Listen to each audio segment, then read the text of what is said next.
Hey crew, it's Pitt and I am back with some more philosophy.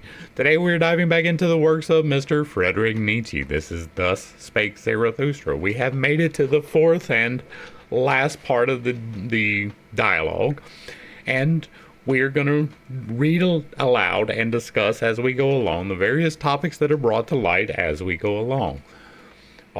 If you are unfamiliar with me, any of my unconventional beliefs, or if at any point in time I lose you in the terminology, there are several playlists that are linked in the corner here, in the box down below, along with the source material, so that you can get a better clarification of where I stand. Most of the things that I explain for myself are included towards the front of the playlists. With all of that being said, we are going to dive in and begin with Friedrich Nietzsche's Thus Spake Zarathustra, the fourth and last part. Where in the world have there been greater follies than with the pitiful? And what in the world hath caused more suffering than the follies of the pitiful? Woe unto all loving ones who have not had an elevation which is above their pity. Thus spake the devil unto me once on a time, even God hath his hell, it is his love for man. And lately did I hear him say these words, God is dead, of his pity for man hath God died. Zarathustra 2, the pitiful. God is not dead. This is 61, the honey sacrifice. And again passed moons and years over Zarathustra's soul, and he heeded it not. His hair, however, became white. One day, when he sat on a stone in front of his cave and gazed calmly into the distance, one there gazeth out on the sea and away beyond sinuous abysses. Then went his animals thoughtfully round about him, and at last set themselves in front of him. O Zarathustra, said they, gazest thou out perhaps for thy happiness? Of what account is my happiness, answered he. I have long ceased to strive any more for happiness. I strive for my work. O Zarathustra, said the animals once more, thou sayest thou as one who hath overmuch of good things. Liest thou not in the sky-blue lake of happiness? Ye wags, answered Zarathustra and smiled, how well did ye choose the simile. But ye know also that my happiness is heavy, and not like a fluid wave of water. It presseth me and will not leave me. It is like molten pitch. Then his animals again thoughtfully around him, and placed themselves once more in front of him. O Zarathustra, said they, it is consequently for that reason that thou thyself always becometh yellower and darker, although thy hair looketh white and flaxen. Lo, thou sittest in thy pitch. What do ye say, mine animals? Said Zarathustra, laughing. Verily I reviled when I spake of pitch. As it happeneth with me, so it is with all fruits that turn ripe. It is the honey in my veins that maketh my blood thicker, and also my soul stiller. So will it be, O Zarathustra, answered his animals, and pressed up to him. But wilt thou not today ascend a high mountain? The air is pure, and today one seeth more of the world than ever. Yea, mine animals, answered he, ye counsel admirably, and according to my heart. I will, today, ascend a high mountain. But see that honey is there ready to hand, yellow, white, good, ice-cool, golden, comb honey. For know that when I go aloft, I will make the honey sacrifice. When Zarathustra, however, was aloft on the summit, he sent his animals home that had accompanied him, and found that he was now alone. Then he laughed from the bottom of his heart, and looked around him, and spake thus. That I spake of sacrifices and honey sacrifices, it was merely a ruse in talking, and verily a useful folly. Here aloft can I now speak freer than in front of mountain caves and anchorites' domestic animals. What to sacrifice? I squander what is given me, a squanderer with 1,000 hands. How should I call that sacrificing? And when I desired honey, I only desired bait, and sweet mucus and mucilage, for which even the mouths of growling bears and strange, sulky, evil birds water. the best bait, as huntsmen and fishermen require it.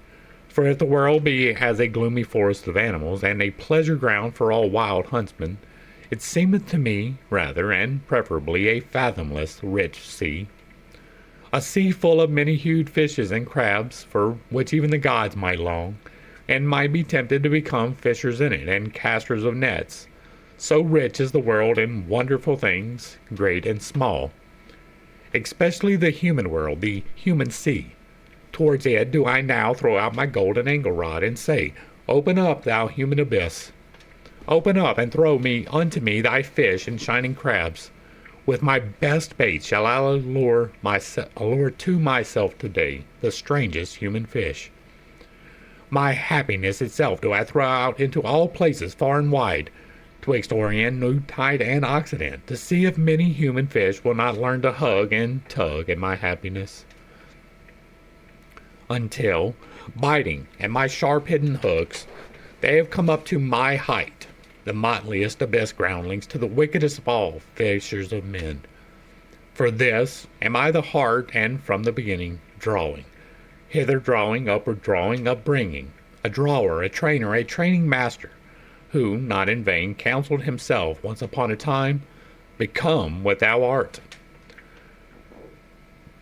Thus may men now come up to me, for as yet I do await the signs that it is time for my down going, as yet do I not myself go down, as I must do among men.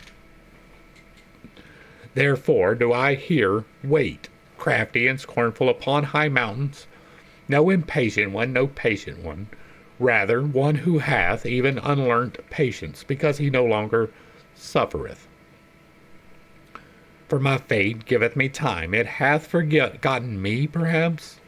Or doth it sit behind a big stone and catch flies? And verily I am well disposed to mine internal fate, because it doth not hound and hurry me, but leaveth me time for merriment and mischief, so that I have today ascended this high mountain to catch fish. Did ever anyone catch fish upon high mountains?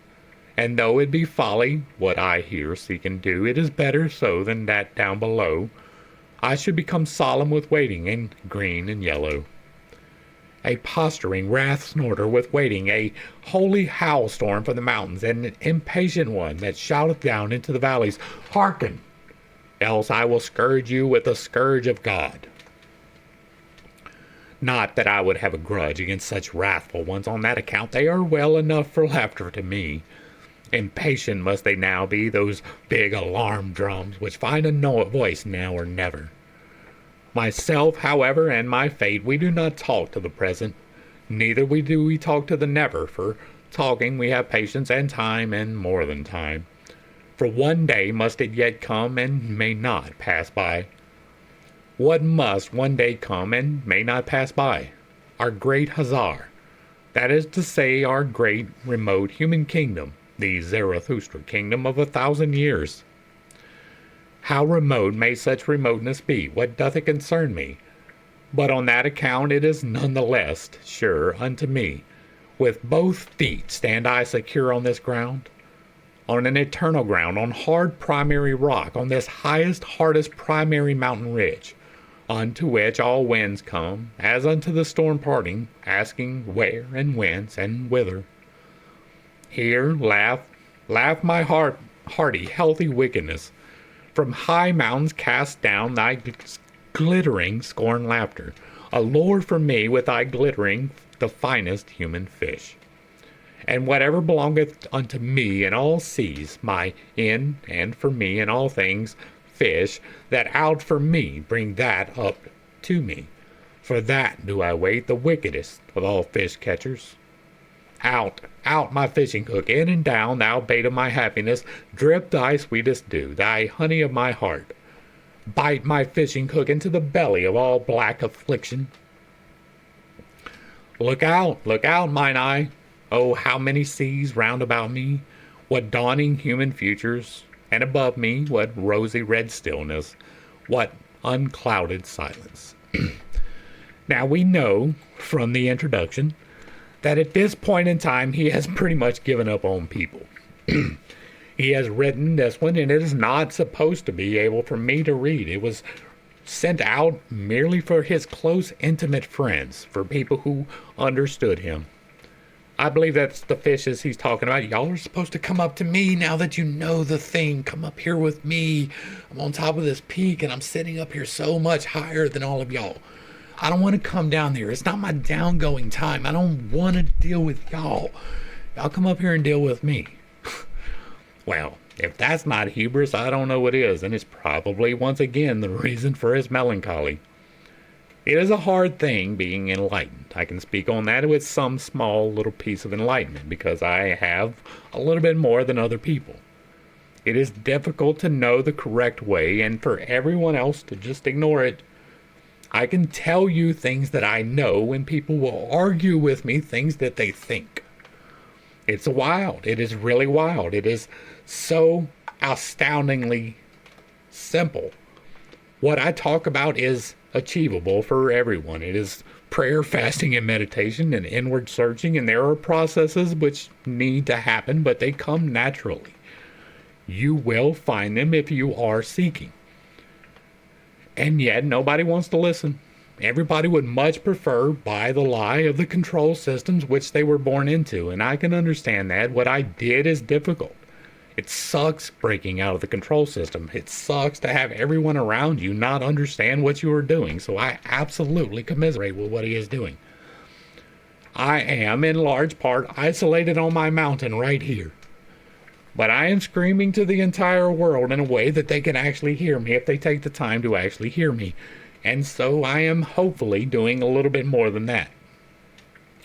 What I am doing here, these readings from these books, all of these playlists, is laying groundwork, right? I do groundwork all the time. The beginning of my playlist normally begin with a groundwork.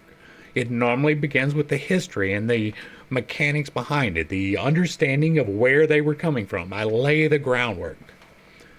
All of these videos are the groundwork for the spiritual knowledge that I do have. I do have something that other people don't, and I know that sounds extremely prideful, but it's not. Like, I didn't do it myself. I was given it. God gave it to me through prayer, fasting, and meditation. It wasn't even because I was really seeking it. It just kind of hit me one day because I was earnestly trying to do the right thing, not necessarily seeking the enlightenment or the things that have happened. They came because I was trying to do the right thing, because I was praying, fasting, and meditating simply because that was what the control system said to do. And that broke me free from the control system. So I can understand.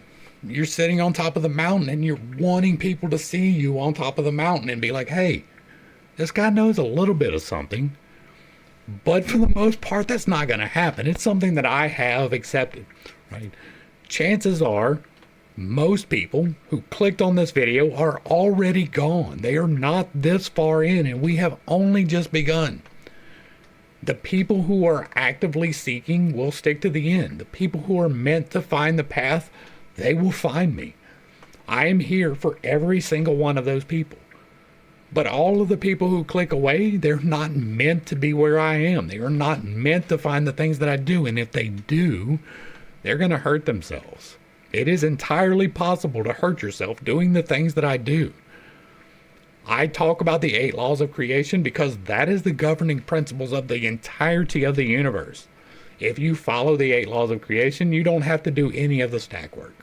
If you follow the 8 laws of creation, you do not have to physically manipulate any of the energies. You do not have to do any of the healing. None of that has to happen. If you are following the 8 laws of creation, then they will work for you. But there is more. There is more. There is more. I cannot state it any clearer than that. And if you are this far along in the Nietzsche study for Thus Spake Zarathustra, you are looking for that. It's there. Do it. The cry of distress. The next day, sat Zarathustra again on the stone in front of his cave, whilst his animals roved about in the world outside to bring home new food, also new honey.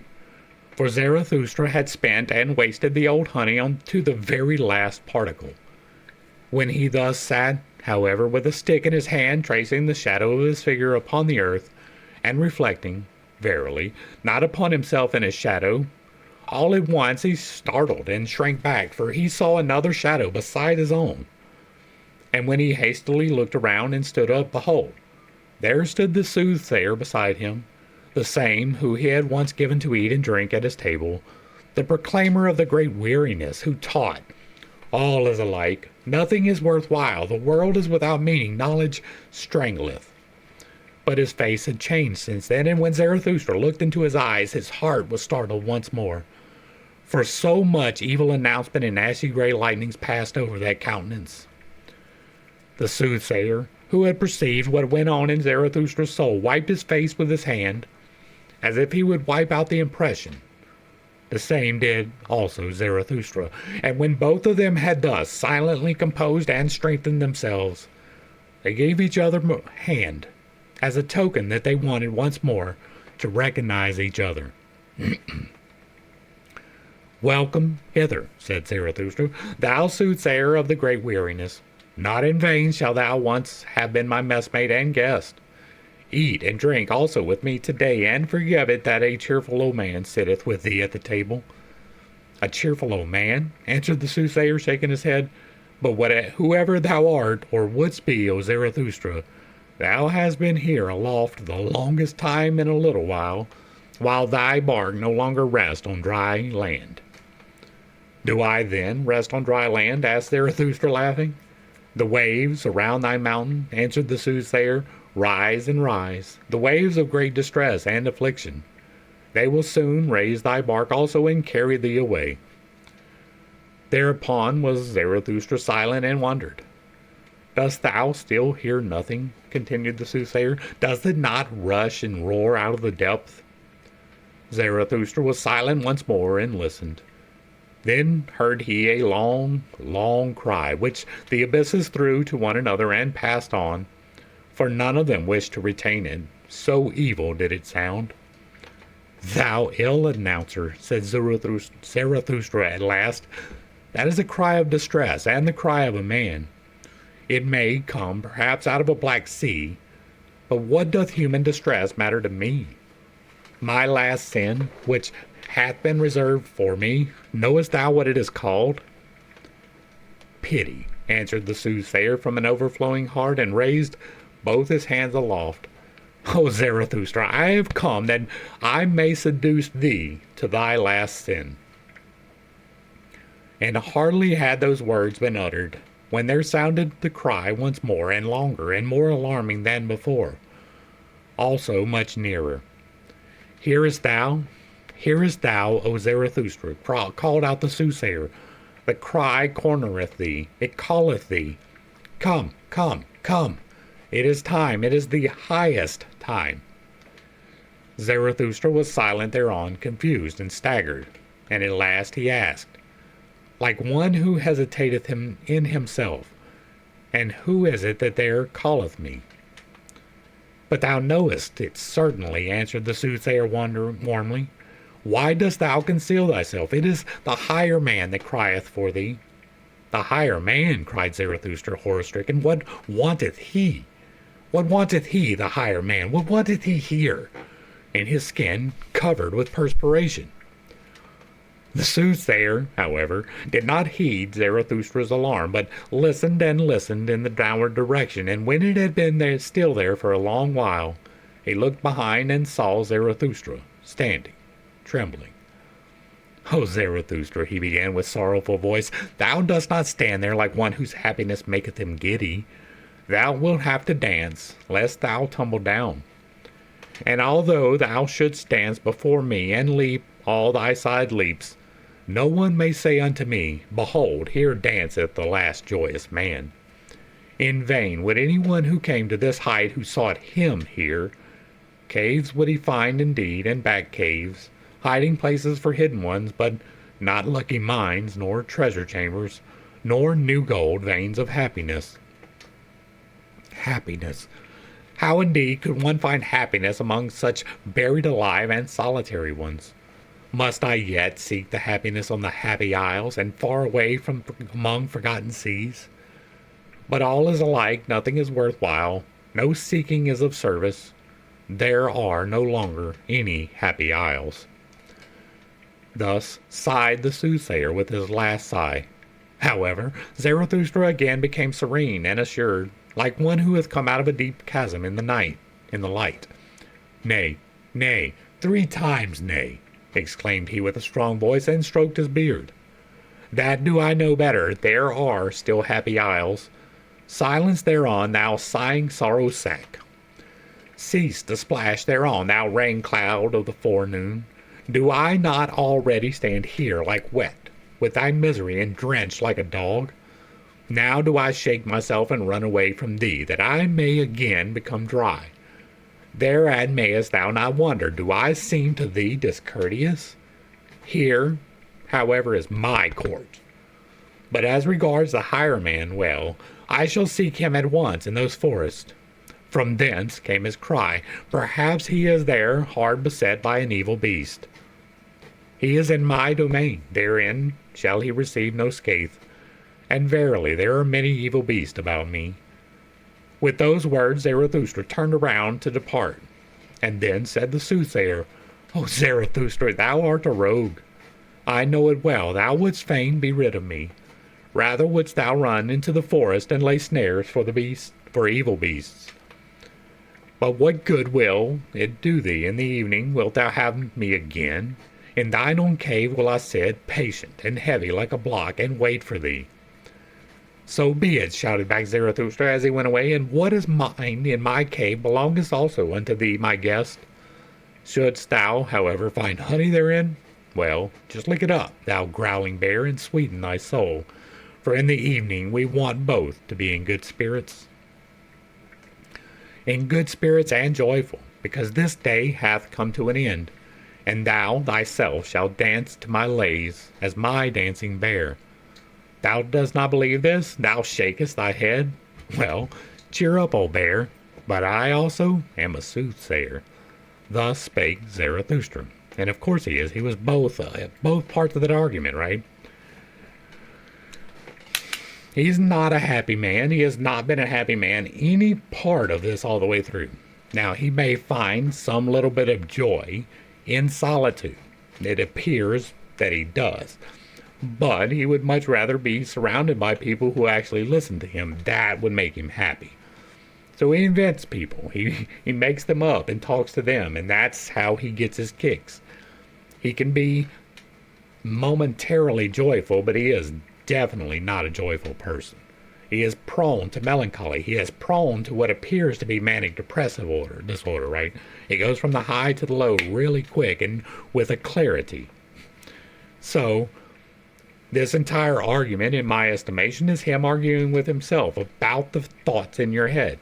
Everybody has the thoughts, even the people who are enlightened, right? I hear the things, I don't listen to them anymore. There's a big difference there. There really is. Once upon a time, I led credence to those things that talk to me in negative manners inside my own head, but I do not anymore. I know better now. That doesn't mean that they stop easily. That doesn't mean that it's a problem, right? It is something that happens. I believe that it's external to a large degree. I do believe in entities. I know. I'm doing philosophy, and I'm talking about Nietzsche, and I believe in God firmly. I believe in the entities firmly. They're good and bad entities, and some of them talk to you and say you can do anything, and some of them talk to you and say you can do nothing. I believe in the entities. I have walked among them, and so I know a little bit more. He was seeking that which I have found. I firmly, honestly believe that. He thought that he would get there by isolation. He thought that he would get there by walking among the people and helping and healing and all of the things. But most people do not want it. And that's a hard thing. If you want it for everyone, that people don't want it, that can be a hard thing to deal with. And he was prone to melancholy. That was why he isolated himself. He had no toolboxes by which to fix things, and so he just removed himself from things. Next up, talk with the kings. Here, Zarathustra had been an hour on his way in the mountains and forests. He saw all at once a strange procession. Right on the path which he was about to descend came two kings walking, bedecked with crowns and purple girdles, and variegated like flamingos. They drove before them a laden ass. "What do these kings want in my domain?" said Zarathustra in astonishment to his heart, and hid himself hastily behind a thicket. When, however, the kings approached to him, he said half aloud, like the one speaking only to himself, "Strange, strange, how doth this harmonize? Two kings do I see, and only one ass."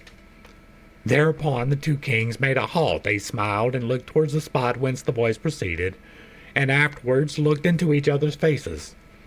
"Such things do we also think amongst ourselves," said the king on the right, "but we do not utter them." The king on the left, however, shrugged his shoulders and answered, "That may perhaps be a goatherd, or an anchorite who hath lived too long among the rocks and trees. For no society at all spoileth also good manners." "Good manners," replied angrily and bitterly the other king. "What then do we run out of the way of? Is it not good manners, or good society? Better, verily, to live among the anchorites and goatherds than with our gilded, false, rouged populace. Though it call itself good society, though it call itself nobility, but there all is false and foul, above all the blood, thanks to old evil diseases and worse cures. The best and dearest to me at present is still a sound peasant, coarse, artful, obstinate, and enduring. That is at present the noblest type. The peasant is at present the best, and the peasant type should be master. But it is the kingdom of the populace. I no longer allow anything to be imposed upon me. The populace, however, that meaneth hodgepodge. Populace hodgepodge. Therein is everything mixed with everything. Saint and swindler, gentleman and Jew, and every beast is out of Noah's ark. Good manners. Everything is false and foul with us. No one knoweth any longer how to reverence. It is that, precisely, that we have run away from. They are fulsome, obtrusive dogs. They gild palm leaves. This loathing choketh me, that we kings ourselves have become false, draped and disguised with the old faded pomp of our ancestors. Showpieces for the stupidest, the craftiest, and whoever at present tracketh for power. We are not the first men, and have nevertheless to stand for them. Of this imposture we have at last become weary and disgusted. From the rabble we have gone out of the way, from all those bawlers and scribe blowflies, from the traitor stench, the ambition fidgeting, the bad breath. Fie, to live among the rabble. Fie, to stand among the first men among the rabble. Ah, loathing, loathing, loathing. What doth it now matter about us kings? Thine old sickness seizeth thee, said here the king on the left. Thy loathing seizeth thee, my poor brother. Thou knowest, however, that someone heareth us. Immediately thereupon Zarathustra, who had opened ears and eyes to this talk, rose from his hiding place, advanced towards the kings, and thus began. He who hearkeneth unto you, he who gladly hearkeneth unto you, is called Zarathustra. I am Zarathustra, who once said, What doth it now matter about kings? Forgive me, I rejoiced when ye said to each other, What doth it matter about us kings? Here, however, is my domain and my jurisdiction. What may ye be seeking in my domain? Perhaps, however, you have found on your way what I seek, namely the higher man. When the kings heard this, they beat upon their breasts and said with one voice, We are recognized. With the sword of thine utterance severest thou the thickest darkness of our hearts. Thou hast discovered our distress. For lo, we are on our way to find the higher man, the man that is higher than we, although we are kings. To him do we convey this ass, for the highest man shall also be the highest lord on earth. There is no sorer misfortune in all human destiny than when the mighty of the earth are not also the first men, Then everything becometh false and distorted and monstrous. And when they are even the last men, and more beast than man, then riseth the populace in honor, and at last saith even the populace virtue, Lo, I alone am virtue. What have I just heard? Answered Zarathustra. What wisdom in kings! I am enchanted, and verily I have already promptings to make a rhyme thereupon. Even if it should happen to be a rhyme not suited for everyone's ears, I unlearned long ago to have consideration for long ears. Well then, well now.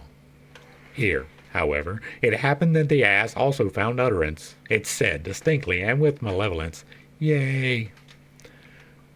'Twas once, methinks, year one of our blessed Lord, drunk without wine, the Sibyl thus deplored, How ill things go, decline, decline, never sank the world so low. Rome now hath turned harlot and harlot stew, Rome Caesar a beast, and God hath turned Jew. Okay, there's a lot in that, most of it having to do with, again, him wanting someone to listen, right? Once again, his lectures are falling upon deaf ears, so he invents these two kings and points out the fact that they need to find the higher man, but that none of them actually are the higher man. It is very easy to get caught up in the trappings of power, and if you are caught in the trappings of power, then you absolutely are not on the path to find the higher man. You can, however, change that, right? You can be a righteous ruler. It is possible. It is just exceedingly difficult, and most people are not even interested in attempting it. We may have examples in history of people who have, but we're not going to dive into that. But in my estimation, this is again him lamenting the fact that the people who matter do not listen to him. Right? 2. With those rhymes of Zarathustra, the kings were delighted. The king on the right, however, said, O Zarathustra, how well it was that we set out to see thee. For thine enemies showed us thy likeness in their mirror. There lookest thou with the grimace of a devil, and sneeringly, so that we were afraid of thee. But what good did it do? Thou always didst thou prick us anew in heart and ear with thy sayings. Then did we say at last, What doth it matter how he look? We must hear him, him who teacheth, Ye shall love peace as a means to new wars, and the short peace more than the long. No one ever spake such warlike words. What is good? To be brave is good. It is the good war that halloweth every cause. O Zarathustra, our fathers' blood stirred in our veins at such words. It was like the voice of spring to old wine casks. When the swords ran among one another like red-spotted serpents, then did our fathers become fond of life. The sun of every peace seemed to them languid and lukewarm. The long peace, however, made them ashamed. How they sighed, our fathers, when they saw on the wall brightly refurbished dried-up swords. Like those they thirsted for war, for a sword thirsteth to drink blood and sparkleth with desire. When the kings thus discoursed and talked eagerly of the happiness of their fathers, there came upon Zarathustra no little desire to mock at their eagerness, for evidently they were very peaceable kings whom he saw before him, kings with old and refined features. But he restrained himself. Well, said he, thither lead the way. There lieth the cave of Zarathustra, and this day is to have a long evening. At present, however, a cry of distress calleth me hastily away from you. It will honor my cave if kings want to sit and wait in it, but, to be sure, you will have to wait long. Well, what of that? Where doth one at present learn better than to wait than at courts? And the whole virtue of kings that hath remained unto them, is it not called today ability to wait? Thus spake Zarathustra. And again, that is just the reiteration of the first one, right? I want somebody to listen to me, in my estimation. That's what I am pulling from this, is he is desperately wanting the people in leadership to listen to peace and harmony. And they don't. All right, next up, the leech. And Zarathustra went thoughtfully on further and lower down, through forest and past moory bottoms. As it happeneth, however, to everyone who meditateth upon hard matters, he trod thereby unawares upon a man, and lo, there spurted into his face all at once a cry of pain, and 2 curses, and 20 bad invectives, so that in his fright he raised his stick and also struck the trodden one. Immediately afterwards, however, he regained his composure, and his heart laughed at the folly he had just committed. "Pardon me," he said to the trodden one, who had got up enraged and had seated himself. "Pardon me, and hear first of all a parable. As a wanderer, who dreameth of remote things on a lonesome highway, runneth unawares against the sleeping dog, a dog which lieth in the sun. As both of them then start up and snap at each other like deadly enemies, those 2 beings mortally frightened, so did it happen unto us. And yet, how little was lacking for them to caress each other, that dog and that lonesome one. Are they not both lonesome ones? Whoever thou art, said the trodden one, still enraged, thou treadest almost too nigh to me with thy parable, and not only with thy foot. Lo, am I then a dog? And thereupon the sitting one got up and pulled his naked arm out of the swamp. For at first he had lain outstretched on the ground, hidden and indiscernible like those who lie in wait for swamp game. But whatever thou art about, called out Zarathustra in alarm, for he saw a deal of blood streaming over the naked arm. What hath hurt thee? Hath an evil beast bit thee, thou unfortunate one? The bleeding one laughed, still angry. What matter is it to thee, he said, and was about to go on. Here am I at home and in my province. Let him question me, whoever will. To a dolt, however, I shall hardly answer. Thou art mistaken, said Zarathustra sympathetically, and held him fast. Thou art mistaken. Here thou art not at home, but in my domain, and therein shall no one receive any hurt. Call me, however, what thou wilt. I am who I must be. I call myself Zarathustra. Well, up thither is the way to Zarathustra's cave. It is not far. Wilt thou not attend to thy wounds at my home? It hath gone badly with thee, thou unfortunate one, in this life. First a beast bit thee, and then a man trod upon thee. When, however, the trodden one had heard the name of Zarathustra, he was transformed. What happeneth unto me? He exclaimed. Who preoccupieth me so much in this life as this one man, namely Zarathustra, and that one animal that liveth on blood, the leech? For the sake of the leech did I lie here by this swamp like a fisher, and already had mine outstretched arm been bitten 10 times, when there biteth a still finer leech in my blood, Zarathustra himself. O happiness, O miracle, praised be this day which enticed me into the swamp. Praised be the best, the livest cupping glass that at present liveth. Praised be the great conscious leech, Zarathustra. Thus spake the trodden one, and Zarathustra rejoiced at his words and their refined reverential style. Who art thou? Asked he, and gave him his hand. There is much to clear up and elucidate between us, but already, methinketh, pure clear day is drawing. I am the spiritually conscientious one, answered he who was asked, and in matters of the spirit it is difficult for any one to take it more rigorously, more restrictedly, and more severely than I, except him from whom I learnt it, Zarathustra himself. Better know nothing than half know many things. Better be a fool on one's own account than a sage of other people's approbation. I go to the basis. What matter if it be great or small, if it be called swamp or sky? A hand's breadth of basis is enough for me if it be actually basis and ground. A hand's breadth of basis, thereon can one stand. In the true knowing knowledge there is nothing great and nothing small. Then thou art perhaps an expert on the leech, asked Zarathustra, and thou investigateth the leech on its ultimate basis, thou conscientious one. O Zarathustra, answered the trodden one, that would be something immense. How could I presume to do so? That however, of which I am a master and knower, is the brain of the leech. That is my world. And it is also a world. Forgive it, however, that my pride here findeth expression, for here I have not mine equal. Therefore said I, here am I at home.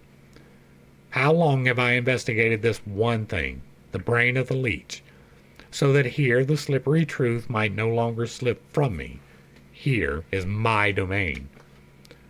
For the sake of this did I cast everything else aside, for the sake of this did everything else become indifferent to me, and close beside my knowledge lieth my black ignorance. My spiritual conscience requireth from me that it should be so, that I should know one thing, and not know all else. They are a loathing unto me, all the semi-spiritual, all the hazy hovering and visionary. Where mine honesty ceaseth, there am I blind, and want also to be blind. Where I want to know, however, there want I also to be honest, namely, severe, rigorous, restricted, cruel, and inexorable. Because thou once saidst, O Zarathustra, spirit is life which cutteth into life, that led and allured me to thy doctrine, and verily with mine own blood have I increased mine own knowledge. As the evidence indicateth, broke in Zarathustra, for there was still blood flowing down the naked arm of the conscientious one, for there had 10 leeches bitten into it. Oh, thou strange fellow, how much doth this very evidence teach me?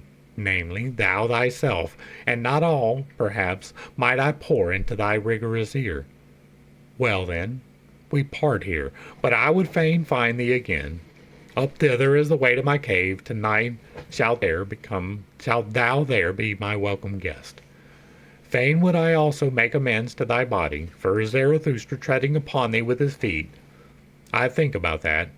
Just now, however, a cry of distress calleth me hastily away from thee. And so this is him, again, right, wallowing in the swamp, searching for knowledge, seeking the one knowledge that he is seeking.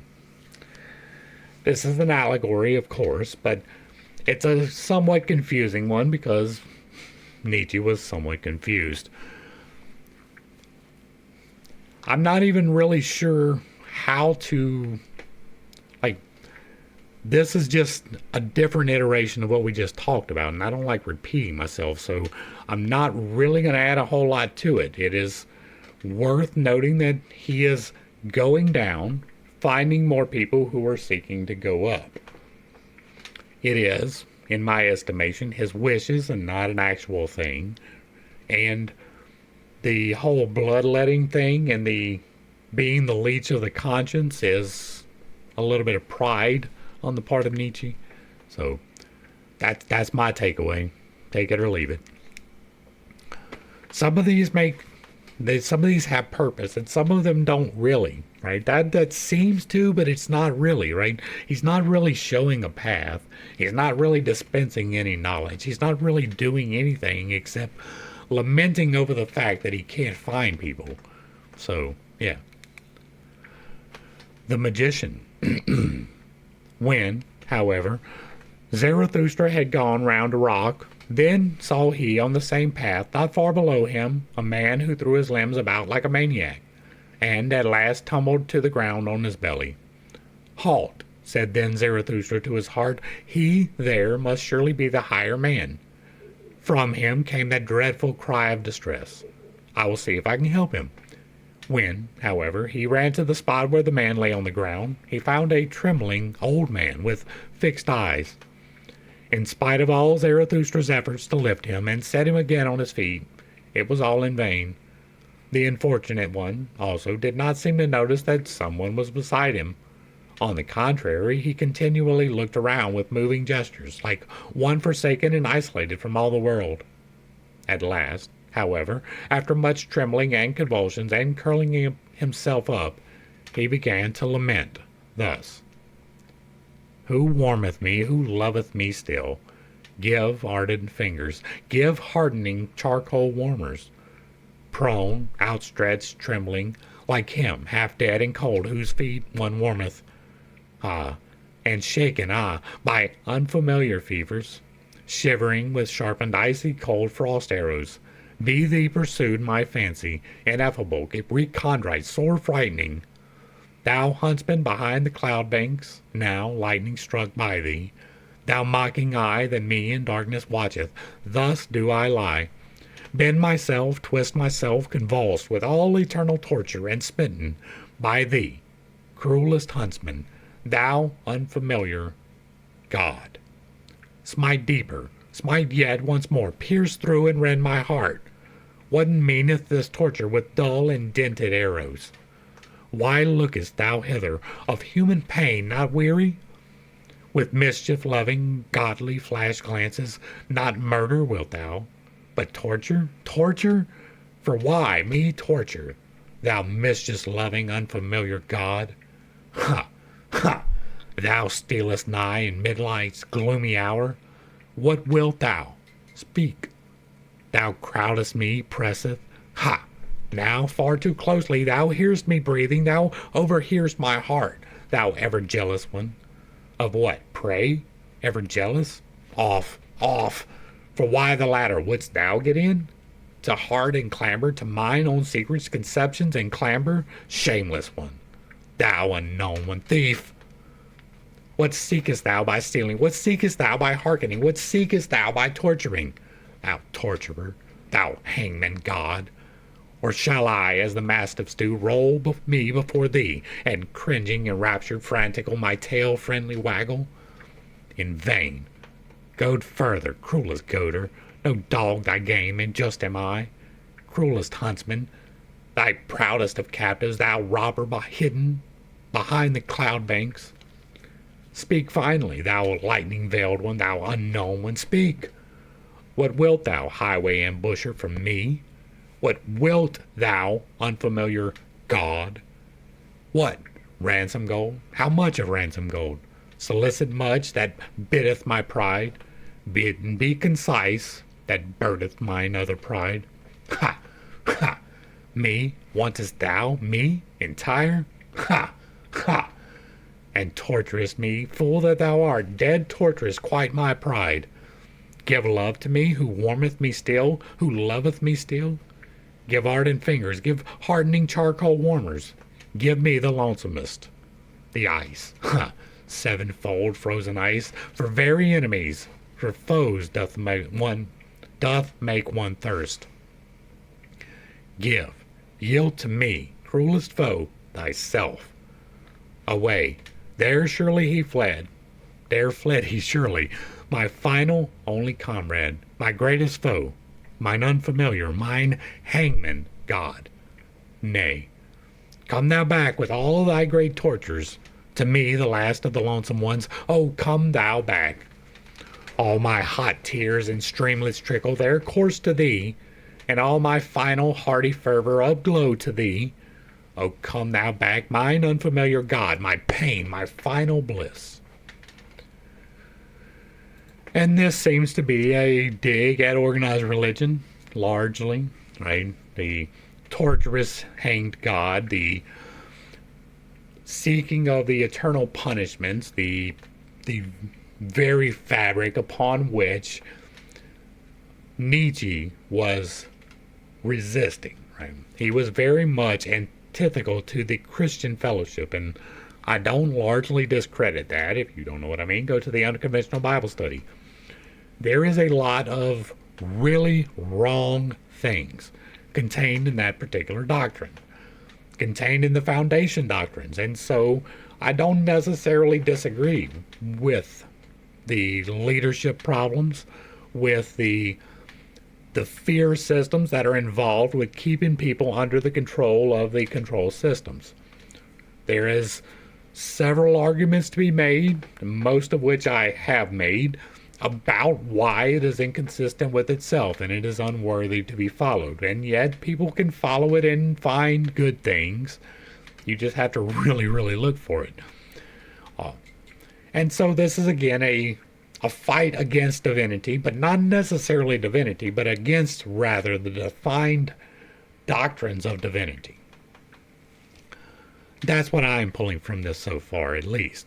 He found this wanderer in the darkness, right? It is somebody who was insensate. They were laying there unable to do things, and he kind of brought them back to life, but they were complaining about the systems.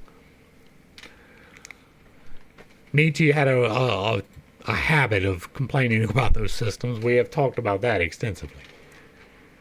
Here, however, Zarathustra could no longer restrain himself. He took his staff and struck the wailer with all his might. "Stop this," cried he to him with wrathful laughter. "Stop this, thou stage player, thou false coiner, thou liar from the very heart. I know thee well. I will soon make warm legs to thee, thou evil magician. I know well how to make it hot for such as thou."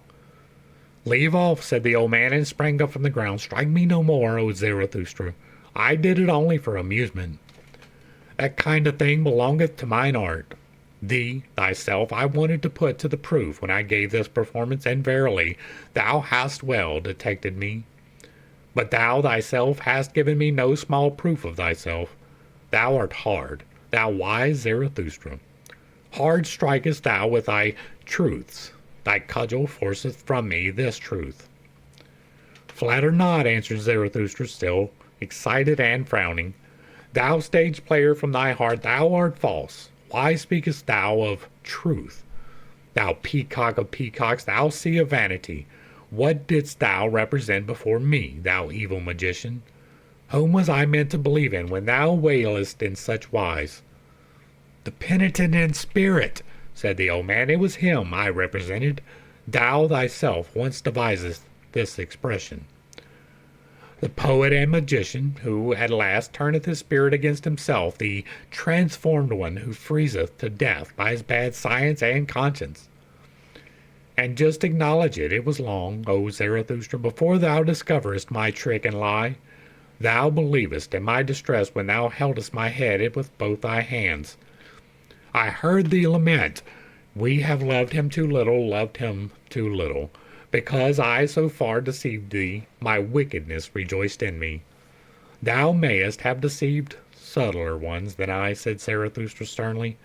"I am not on my guard against deceivers. I have to be without precaution, so willeth my lot. Thou, however, must deceive. So far do I know thee. Thou must ever be equivocal, trivocal, quadrivocal, and quinquivocal. Even what thou hast now confessed is not nearly true enough nor false enough for me. Thou bad false coiner, how couldst thou do otherwise? Thy very malady wouldst thou whitewash if thou show thyself naked to thy physician. Thus didst thou whitewash thy lie before me when thou saidst, I did so only for amusement. There was also seriousness therein. Thou art something of a penitent in spirit. I divine thee well. Thou hast become the enchanter of all the world, but for thyself thou hast no lie or artifice left. Thou art disenchanted to thyself. Thou hast heaped disgust as one truth. Thou hast reaped disgust as thy one truth. No word in thee is any longer genuine, but thy mouth is so. That is to say, the disgust that cleaveth unto thy mouth. Who art thou at all, cried the old man with defiant voice, who dareth to speak thus unto me, the greatest man now living? And a green flash shot from his eye at Zarathustra, but immediately after he changed and said sadly, O Zarathustra, I am weary of it. I am disgusted with mine arts. I am not great. Why do I dissemble? But thou knowest it well, I sought for greatness. A great man I wanted to appear, and persuaded many, but the lie hath been beyond my power. On it do I collapse.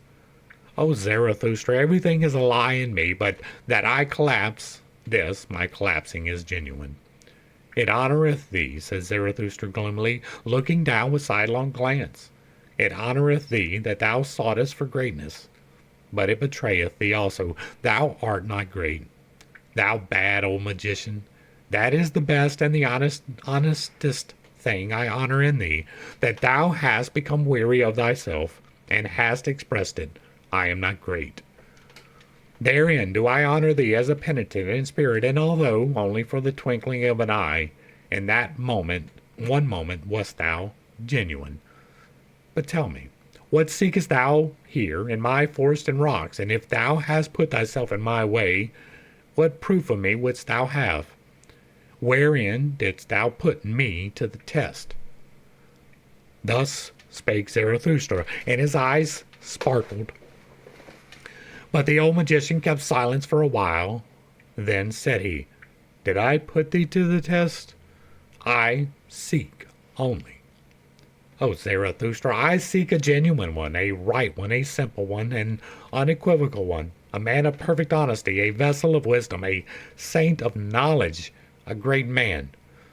Knowest thou it not, O Zarathustra? I seek Zarathustra. And here there arose a long silence between them. Zarathustra, however, became profoundly absorbed in thought, so that he shut his eyes. But afterwards, coming back to the situation, he grasped the hand of the magician, and said, full of politeness and policy, Well, up thither leadeth the way, there is the cave of Zarathustra. In it mayest thou seekest him whom thou wouldst fain find. And as counsel of mine animals, mine eagle and mine serpent, there they shall help thee to seek my cave, however is large. I, myself, to be sure, I have as yet seen no great man. That which is great, the acutest eye is at present insensible to it. It is the kingdom of the populace. Many a one have I found who stretched and inflated himself, and the people cried, Behold, a great man. But what good do all bellows do? The wind cometh out at last.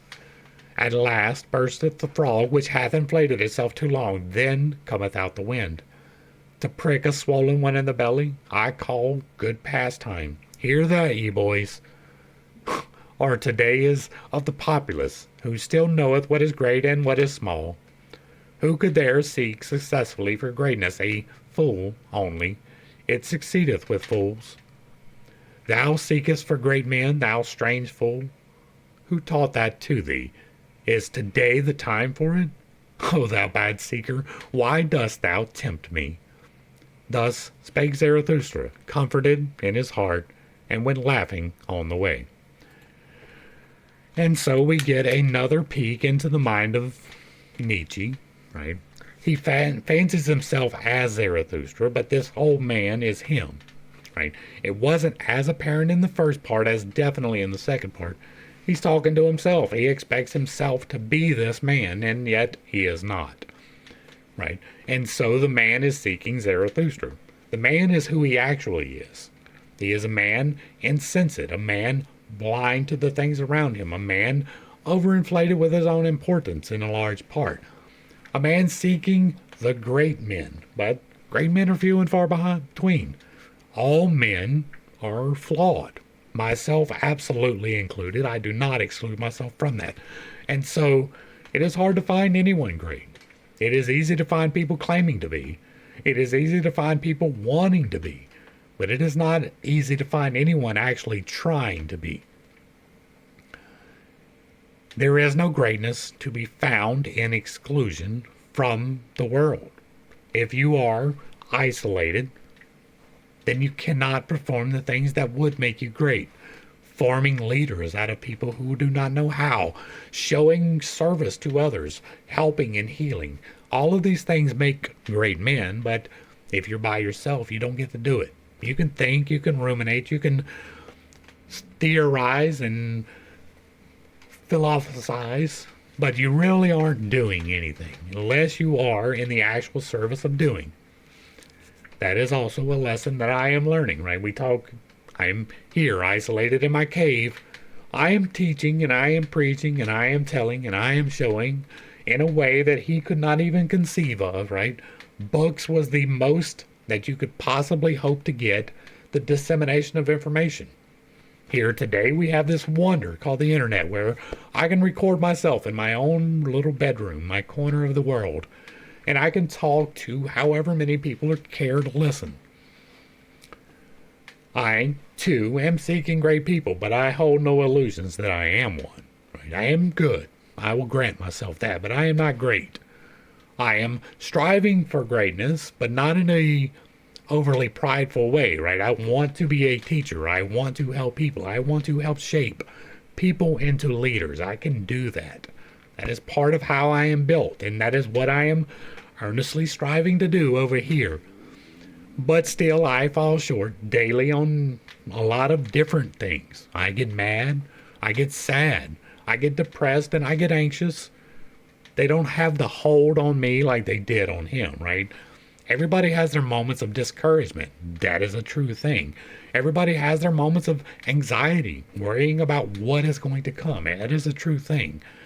But if you're not lingering on it, it is meant to show you something. It is meant to tell you something that you need to change in your life, something that you need to prepare for in your life. It is not meant to be your life. You're not meant to be hidden away, despondent, and mad that nobody will meet your expectations. Go out there and show them that it is possible to meet those expectations. Then you become that which you are trying to be, the Superman. And that's where I'm going to go ahead and wrap this one up. Hopefully I brought a little bit of enlightenment and not too much confusion to a somewhat difficult series of topics.